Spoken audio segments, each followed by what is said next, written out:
Hi friends, இங்கே என்ன பார்க்க போகிறோம்னா, இப்போ நம்மளுக்கு நெட்ஃப்ளிக்ஸில் தமிழ் டப்பிங்கோடு வந்திருக்க கொரியன் மூவியான the great flood movie review தான் வீடியோவில் பார்க்க போகிறோம்.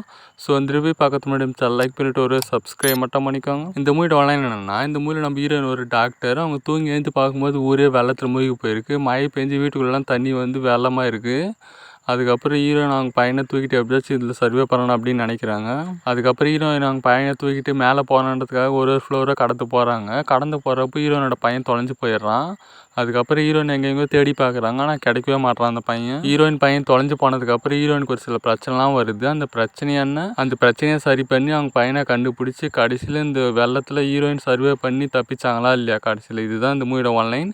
இந்த மூவி எனக்கு பிடிச்சான்னு கேட்டிங்கன்னா, இந்த மூவி எனக்கு டீசென்ட் வாட்சாக இருந்துச்சு. இந்த மூவியோட ஃபர்ஸ்ட் ஹாஃப் எப்படி இருந்துச்சுன்னு கேட்டிங்கன்னா, ஃபர்ஸ்ட் ஹாஃப் ஓரளவுக்கு நல்லாவே இருந்துச்சு. பட் செகண்ட் ஹாஃப் பார்த்தீங்கன்னா அந்தளவுக்கு ஒர்க் ஆகல. இந்த மூவியில் ஹீரோயினோட ஆக்டிங் எப்படி இருந்துச்சுன்னு கேட்டிங்கன்னா, அவங்களோட ஆக்டிங் சூப்பராகவே இருந்துச்சு. தமிழ் டப்பிங் நல்லா தான் இருந்துச்சு. இந்த மூவியோட ஸ்டோரி எப்படி இருந்துச்சுன்னு கேட்டிங்கன்னா, இந்த மூவியோட ஸ்டோரி நல்ல ஸ்டோரி தான். பட் இந்த மூவியோட ஸ்டோரி சொதப்பனா ஒரு மூவி எப்படி இருக்குமோ அந்த மாதிரி தான் இந்த மூவி இருந்துச்சு. ஒரு சில பேருக்குலாம் இந்த மூவி சுத்தமாக புரியவே புரியாது.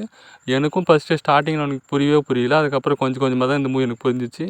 இந்த மூவியில் ஒரு நல்ல ப்ளஸ் பாயிண்ட்டுன்னு என்ன சொல்லணும்னு பார்த்தீங்கன்னா, இந்த மூவியில் வர விஎஃப்எக்ஸ் அண்ட் மேக்கிங் தான். மெயினாக விஎஃப்எக்ஸ் தான் பார்த்தீங்கன்னா வேறு லெவல் பண்ணியிருக்காங்க. இதை தவிர்த்து இந்த மூவியில் ப்ளஸ் பாயிண்ட்னு சொல்லத்துக்கு ஒன்றுமே இல்லை. இந்த மூவியோட ஸ்டோரி எல்லாருக்கும் புரியுற மாதிரி வச்சு ஸ்க்ரீன் ப்ளே கொஞ்சம் பெட்டராக பண்ணியிருந்தாங்கன்னா அந்த மூவி பார்த்தீங்கன்னா வேறு லெவல் ஒரு கொரியன் மூவியாக வந்திருக்கும்.